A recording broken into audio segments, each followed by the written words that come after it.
Someone once told me that the bigger the cruise ship you're on, the bigger the morgue is on board. It's a grim reminder that sometimes not everyone who gets on the cruise gets off of it.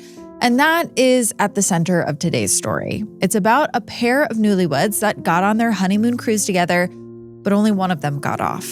And the fate of the other is a mystery even to this day. But someone knows what happened. And I think if you listen to this whole episode, you might have a theory as to who that was. As always, I'm Kaelyn. This is Heart Starts Pounding. And if you're a fan of cruise mysteries, mysterious disappearances, and even things like the true story behind urban legends, you're in the right place. You're just like me. We both have dark curiosities. I upload episodes every week, so hit the subscribe button and join me here in the Rogue Detecting Society headquarters every Wednesday.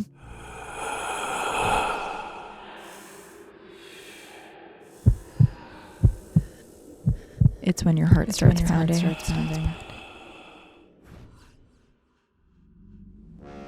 It was just after 7:30 in the morning on July 5th, 2005, and the Royal Caribbean cruise line ship, the Brilliance of the Seas, was easing into port in Kuşadası, Turkey. A 16-year-old passenger named Emily Rausch stepped onto her balcony to photograph the coastline coming into view.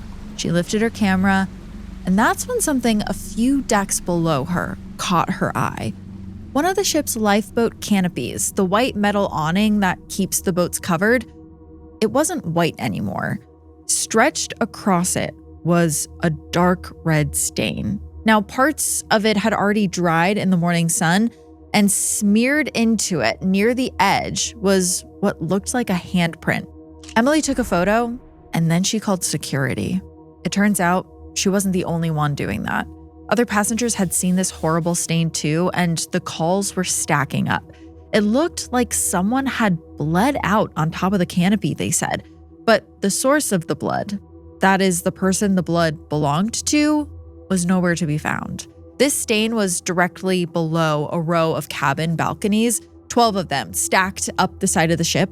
So on the captain's orders, security started working out who was staying in each of those rooms. That part was easy. Every passenger on this ship carried a C-Pass card. That's Royal Caribbean's all-in-one room key that also tracks when you scan on and off the ship. And by 7:30 in the morning, the crew could already tell that almost everyone in those 12 cabins had already scanned their card to go ashore for the day. Almost everyone. The couple staying in cabin 9062 hadn't scanned off. They were a newlywed couple 6 days into their honeymoon, George and Jennifer Smith. Security knocked on their door, but there was no answer. So they just let themselves in. The room, as they saw it, was a mess. The bed was unmade. There was clothes everywhere. I mean, it was the room of two people on vacation. But George and Jennifer were nowhere to be found. So the crew started a quiet ship-wide search. They searched up and down the halls of the ship, and they also looked through the ship's electronic keycard system for the couple. This way they could do it without freaking out the other passengers. And the crew got a hit almost immediately because Jennifer had made an 8:30 appointment for that morning, a couples massage. When 3 security officers walked into the ship's spa area and found Jennifer, she was face down on the table mid-massage, completely relaxed. She had no idea that anyone had been looking for her. And when they asked her where her husband, George, was, she seemed totally confused.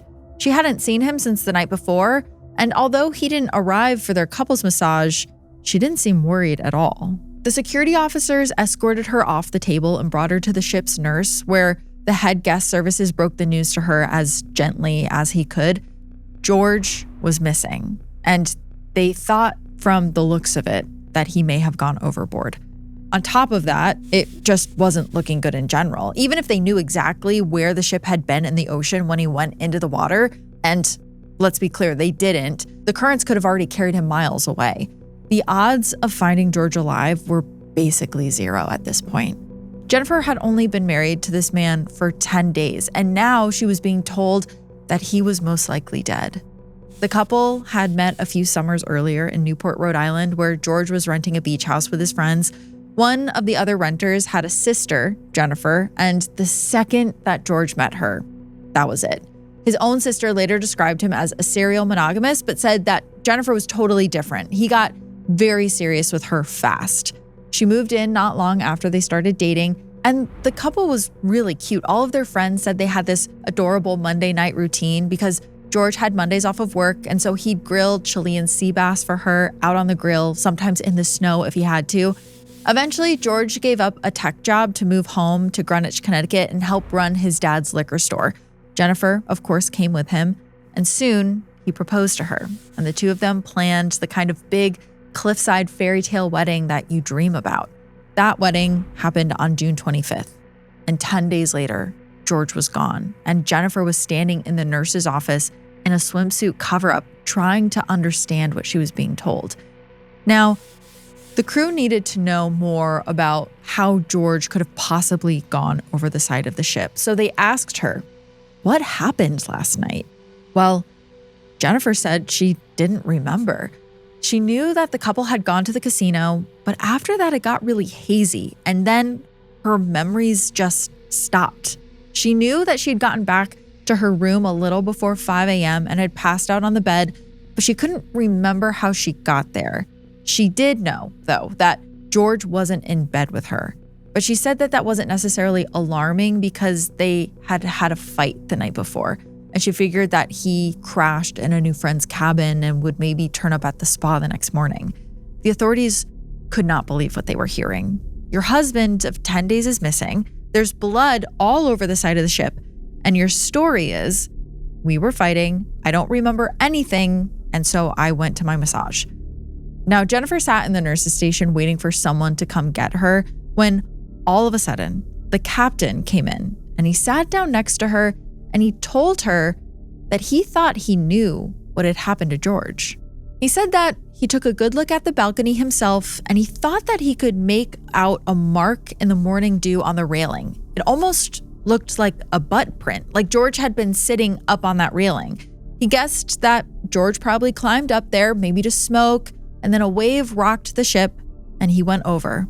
So the captain, right then and there, made a call. This was just a tragic accident and the ship needed to keep moving. There were thousands of people who wanted to keep their vacation plans scheduled, so they would be off without investigating that much more. I mean, why would they have to? It seemed obvious that he had just fallen. But the captain didn't know that back in the room, investigators were taking a closer look at George and Jennifer's things. And that's when they saw something that the crew had missed earlier. On the bed sheets, so small that you might miss them, were these two streaks of blood.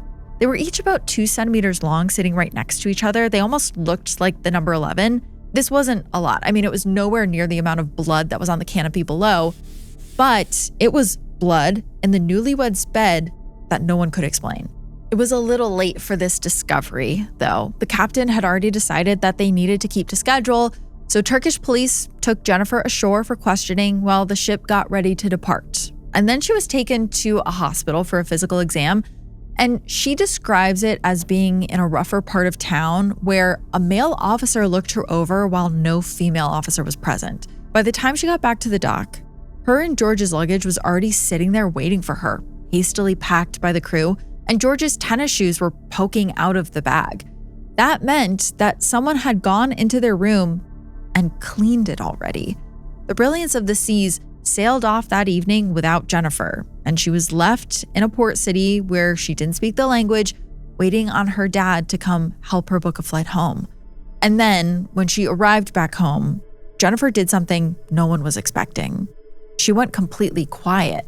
George's family expected her to reach out to them and talk about what happened, maybe grieve with them, but no, nothing. She never called them, and this was really confusing and upsetting for George's family, but it also made them incredibly suspicious of Jennifer. Was there something that she was trying to cover up? Is that why she wasn't talking to them? So what was it? Was what the captain said true, that George had gone out for a smoke and fallen off the railing? Or did his new bride have something to do with it?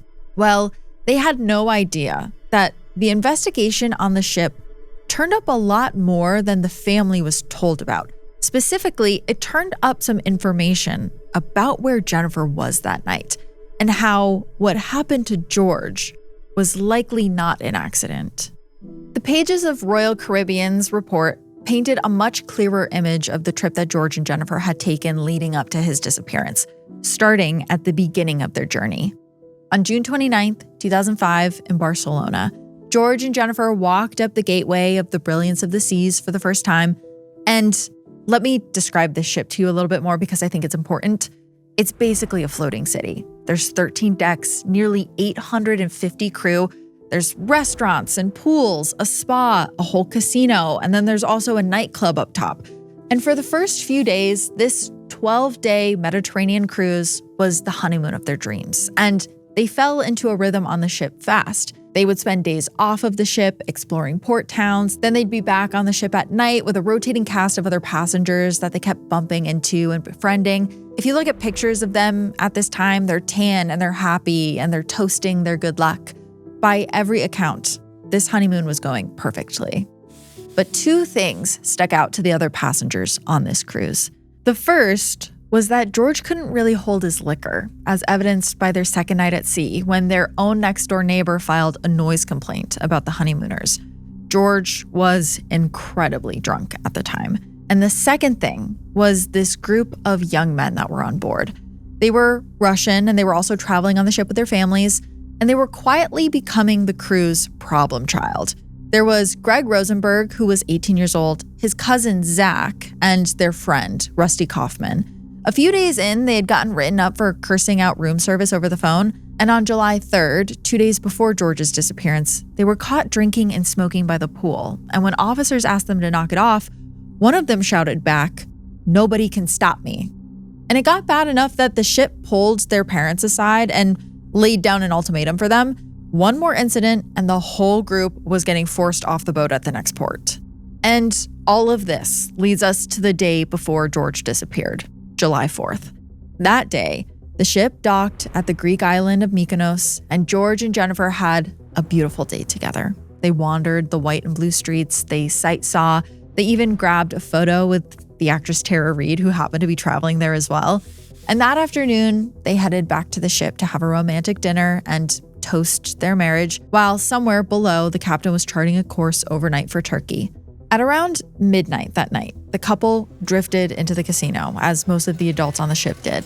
Jennifer settled into playing blackjack. George preferred craps, so for a couple of hours, the two gambled apart. They were having a really fun time, though, and they weren't ready to call it a night by the time the casino closed at around 2:30 a.m. So George and Jennifer headed up to the Deck 13 disco, which was basically this big revolving bar.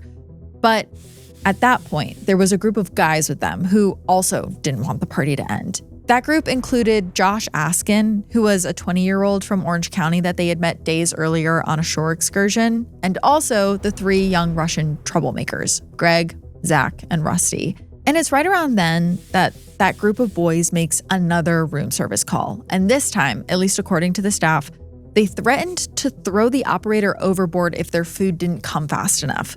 At that point, security got involved, and the kitchen was explicitly told to stop taking this group of boys' orders entirely. So after that group of boys goes back up to the disco, and the bartender remembered that entire group being up there at around 3 a.m. And the bartender also remembered Greg buying a round of vodka shots, 2 of them being for George and Jennifer. Josh had a bottle of absinthe that he had smuggled aboard, so everyone in the group was taking shots of that too. But then, just after 3 a.m, something happens. George looked over and saw Jennifer leaning on another man, the manager of the casino named Lloyd Botha. Now, George was pretty drunk at this point, and he called his new wife a hussy. Even in the early 2000s, that was kind of a weird and unserious thing to call someone. So there is a chance that George was just joking when he said this, but Jennifer absolutely did not take it as a joke. She was also very drunk. She did not take it well. She went ahead and kneed him hard and told him that she was done, and then she walked off. And according to Josh Askin, she left with the casino manager, Lloyd Botha. George stayed behind though, and he kept drinking. And then at about 3:45 a.m, he could barely stand up. So those 4 guys, Josh, Greg, Zach, and Rusty, walked him out of the disco and back towards his cabin, basically holding him upright the entire time. His CPAS registered opening the door of his room 9062 at 3:52 a.m. And as far as anyone has ever been able to prove, those 4 were the last people to see George Smith alive. Now, by their own account, George had expected to find Jennifer in the room still furious with him, but instead it was empty. She hadn't returned. So now he was drunk and worried about his wife, so he asked the guys to help him find her. They said that they checked the solarium, the hot tub area up top, but they didn't see her and they gave up their search pretty quickly. But here is also where we get the one witness who changes everything we know about that night. See, the man in the cabin next door was a deputy chief of police from Redlands, California, named Cleet Hyman. He was a guy who knew professionally that what he was hearing that night next door to him was not good. This is Cleet's account of what happened after the men entered George's room. So just after 4 a.m., a commotion in room 9062 wakes Cleet up. Through the wall, he could hear yelling, guys like egging each other on. It sounded like a party, according to him. But then it went quiet for a few minutes. And just when he thought that maybe all of the men had gone to sleep, he started to hear arguing out on the balcony, though, this time. It was loud, and it was not in English. He said it sounded sort of like Spanish, but he wasn't entirely sure. And then he heard someone say "good night" in English, and the door opened. Cleet looked out into the hallway, and he watched as a group of men walked towards the elevators. He counted them. 1, 2, 3. And then he checked his watch. It was 4:18 a.m. Now, that's 3 men. A group of 4 men had admittedly gone into the room with George. So that maybe meant that someone was still in there with him when the other 3 walked out. But because the men were facing away from Cleet, he couldn't see who they were. But then the cabin next to him didn't stay quiet. Cleet could hear someone moving around in there, and then he heard a man's voice. He also heard what sounded like furniture being dragged across the balcony area, and then at 4:25 a.m., he heard one heavy thud. And after that, nothing. Silence. Now, a few hours after that, a teenage girl would step onto her balcony, lift up her camera, and see the stain spreading across the lifeboat canopy. At around noon on July 5th, almost 8 hours after the thud was heard, Turkish authorities boarded the ship and questioned those 4 men about what had happened that night. But the answers they gave really drove suspicion away from them.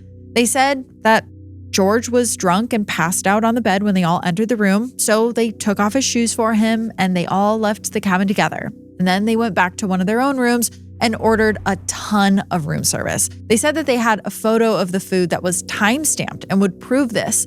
They also told them the story of the night before, how George's wife had left with another man. So maybe the authorities felt like they just had their answer. George, who was known to not be able to hold his liquor, was drunk in his room after watching his wife leave with the casino manager. Maybe he was sad and he threw himself off the balcony.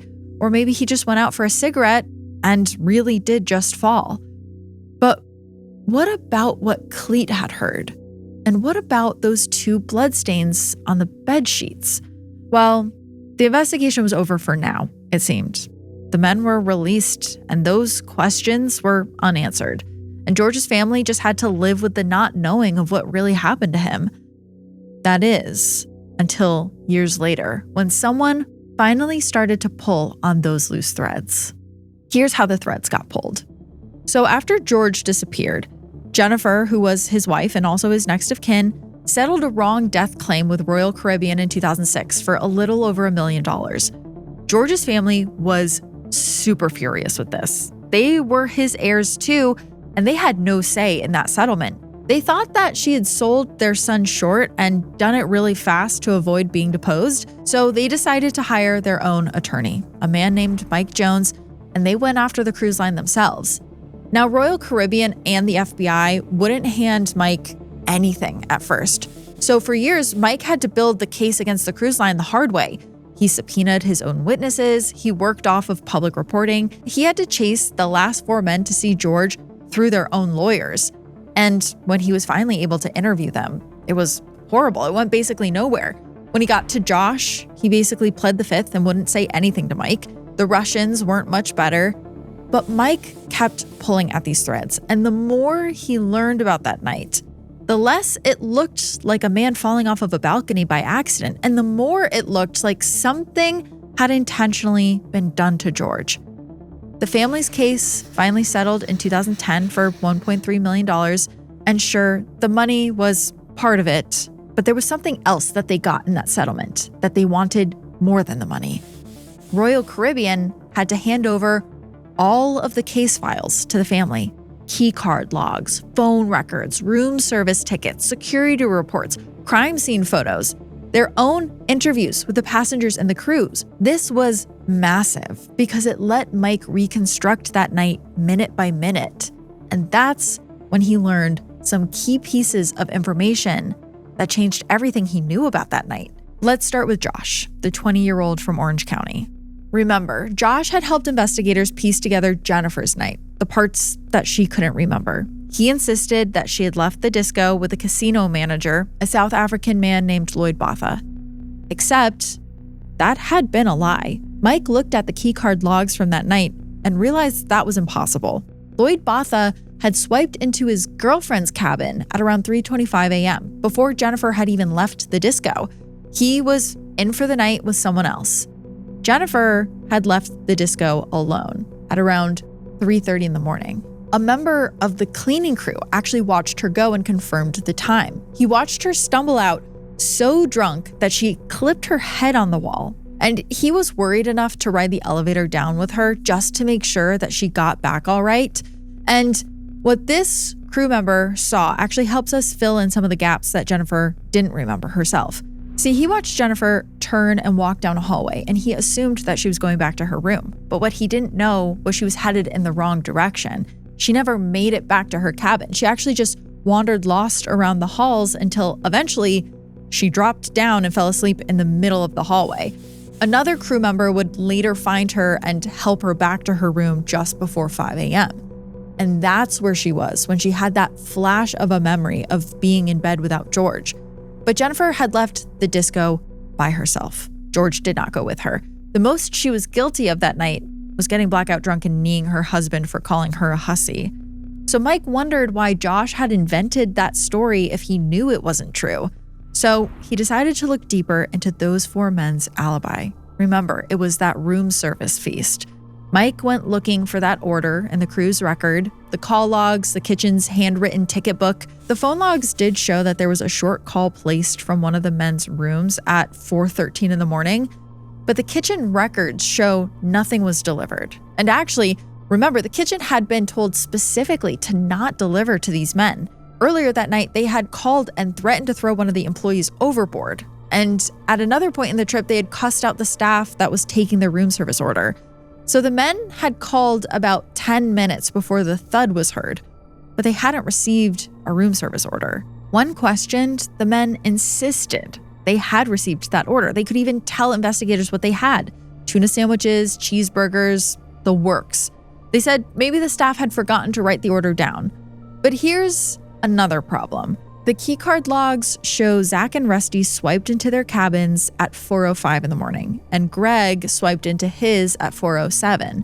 But CPAS doesn't record when a door opens from the inside or when someone leaves a room. So those swipes don't prove that they stayed put and didn't go to George's room afterwards, which could have lined up with what Cleet heard: the arguing between 4 and 4:18, 3 men leaving, the dragging sound, and then the lone male voice and the thud at 4:25. Then there was Josh's own behavior after George disappeared, which was documented in this file that Mike had. It turns out that at one point, Josh asked a crew member whether there were cameras in the hallways. And when the crew member said yes, Josh asked to be shown exactly where they were. This was very strange to the crew member, who refused to show him. A few days later, a cleaner overheard Josh in an elevator talking to his girlfriend, saying things like, "Assholes almost got me arrested in Turkey," and "I know more than they think I know." And the way the cleaner told the story, the girlfriend saw that the cleaner was listening to them and kissed Josh mid-sentence like she was trying to shut him up. So now, some of the suspicion that had been placed on Jennifer in the past had swung even harder onto the four men. But suspicious behavior isn't necessarily a motive, and it's not a confession. But the case file was about to offer something that looked a lot like both. 2 days after George disappeared, while the ship was still at sea, an 18-year-old passenger went to the ship's nurse for a morning after pill. She disclosed that the night before she had been sexually assaulted. When asked who the assailants were, she was able to name them immediately. And it was that same group: Greg, his younger brother Zach, and Rusty. And this woman also said that Josh had been in the room but hadn't taken part. She said that she was very drunk and the men offered to take her back to her cabin but instead brought her to theirs. And she also mentioned that the assault had been filmed. The ship's lawyer called the FBI, the captain summoned the families of everyone involved to a meeting, and the men were confined to their cabins under guard and removed from the ship at the next port in Naples. Their families marched off as the other passengers watched them from their decks. And here is the part that really makes me want to scream, but Italian authorities apparently reviewed this tape and declined to bring charges. The tape was then sent to the FBI, and no charges were ever filed in the US either. But even though the tape wasn't used to persecute that crime, it did have something else on it, something that the men had filmed before the assault. So earlier that same day, hours after George had vanished, the men had filmed themselves having lunch. They were all laughing with each other, and they were joking about George. On the recording, one of them says that George had gone parachute riding off of the balcony. And at the end, Greg looks straight into the camera, throws up a hand sign, and says, "Told you I was gangsta." To Mike, this was proof of what he felt like he already knew to be true. The men knew exactly what happened to George, and they had partaken in it. I mean, it sounds like Greg is admitting to throwing him off of the balcony. And then, years later, Greg himself handed investigators a motive almost by accident. By the time Mike Jones deposed the 4 men in 2010, 3 of them gave him almost nothing. 2 of them took the fifth, and one said over and over and over that he didn't remember anything. But Greg talked. Greg talked a lot. He actually wouldn't shut up. He was, by then, sitting in a Florida prison on a drug trafficking charge, and he was happy to talk smack about all of his former friends. I mean, at one point, he even called Josh a spoiled crybaby type dude, and he insisted that no, he hadn't hurt George, but somebody had. Dude did not kill himself, he said. Someone hurt the dude. Greg's own polygraph test had come back inconclusive, but he said that that was because of his ADHD. And yes, I'm sure I have a bunch of listeners with ADHD. ADHD gang rise up, but please don't go committing crimes and then say that Kaelyn told you that you could beat a polygraph test, because that's not really how it works. But Greg denied the sexual assault to Mike's face. And Mike knew that that was a lie. I mean, he knew that the FBI had the tape, and he knew that it had changed hands multiple times and multiple agencies had watched the assault. And Mike knew that ADHD does not make you a lying asshole. So there was something else going on. But then Greg had this rare moment where he said something that was actually true. And it was something that made Mike's blood run cold. When Mike asked Greg how he had ended up in prison, Greg said, "I'm a fanatic with clothes, jewelry, watches, and that's why I'm in here, man." Watches. The night George went overboard, he was wearing a Breitling watch. It's a brand that can run a few $1,000s or many times that. And here's the strange thing about Greg's read on George. In that same deposition, Greg kept calling George a millionaire. Now, George was not a millionaire. His dad owned a liquor store, but you can see how the illusion got built. I mean, the guy's name was literally George Smith IV. That's the most millionaire name I've ever heard. He had a big Newport wedding, the same place where the Kennedys got married. He was wearing a Breitling watch, and he and Jennifer had been heard talking all week about the wedding gift cash that they were carrying to go play in the casino. Jennifer was wearing her engagement ring and her wedding rings. To a stranger, George looked like money. Now, none of the jewelry that the couple owned was ever reported stolen, for what it's worth, but you don't have to successfully rob someone for a robbery to go wrong. Which brings Mike Jones back to those 2 little streaks of blood on the sheets. His theory is that the blood didn't come from a fight. It actually came from someone working a watch off of George's wrist while he was passed out. The metal band's clasp maybe nicking the skin. And so according to Mike, the night probably went something like this. 3 men left the room like Cleet saw, but one stayed behind to rob a drunk, unconscious man. George woke up at some point, there was a struggle, and a man too drunk to even stand went over the railing. Now, I want to be clear that this is just a theory. Nobody was ever charged with this crime. There's no confession, George's body was never found, and the watch was never recovered. But it's the version that fits the blood on the bed, the missing 4th man, and the alibi that falls apart the second you check it. And also, it fits a guy who was obsessed with watches. But this is where the story stalls out, pretty much forever. In the days right after George vanished, there was at least a search for his body. The ship was in the Aegean Sea at the time, so the Greek Coast Guard sent divers and helicopters out over the water to look for him. After about 4 days, they called it off. They never found anything. No George, alive or otherwise. The FBI investigated for nearly a decade and spent millions of dollars by the family's count. The file ran to something like 97,000 pages. And in January of 2015, they just closed the case. There were no charges filed, not enough evidence to bring to anyone. George's sister B spoke to the family, and her question was one that a lot of people have. How do you put together 97,000 pages over almost 10 years only to land on the idea that maybe this was just an accident? 97,000 pages is like 65 Bibles. It's a ton of pages. But the accident theory is still the cruise line's official version. The captain believed from the first morning that George had stepped out onto the balcony for a cigar, lost his footing, and as far as we know, the captain has never changed his mind on that. George's family has never believed that story for a single second. They think that their son was murdered and that at least one person who knows exactly what happened chose not to say. Jennifer, for her part, eventually moved on. She remarried a few years later, became a parent, and she stayed out of the spotlight. She declined to take part when a true crime show revisited the case. And after everything, she just wanted out of the story. And I don't really blame her for that. She thought she was going to be spending her life with George, and he was taken from her just a few days later.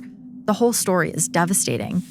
George's family went in the other direction, though. They've kept his case alive online for years, still pointing at both the Russian passengers and, sometimes they also do point at Jennifer.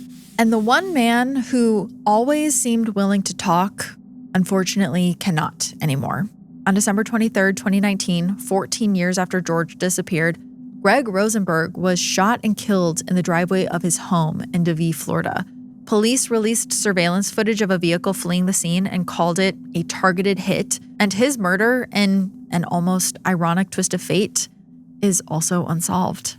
No one has ever been charged with the death of George Smith, and there's a lot of unanswered questions. Who was in the room with him that night? And was there someone in there when he fell overboard?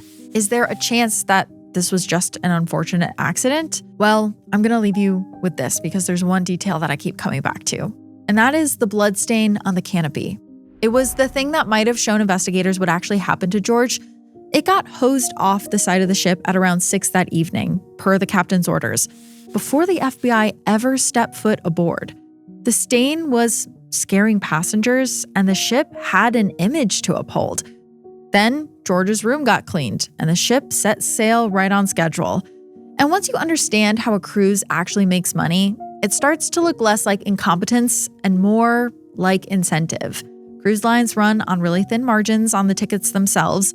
The real money is everything that you buy once you're on board. So a ship held in port for a death investigation is a ship full of thousands of paying passengers whose vacations are ruined, who want refunds, who will miss their flights home.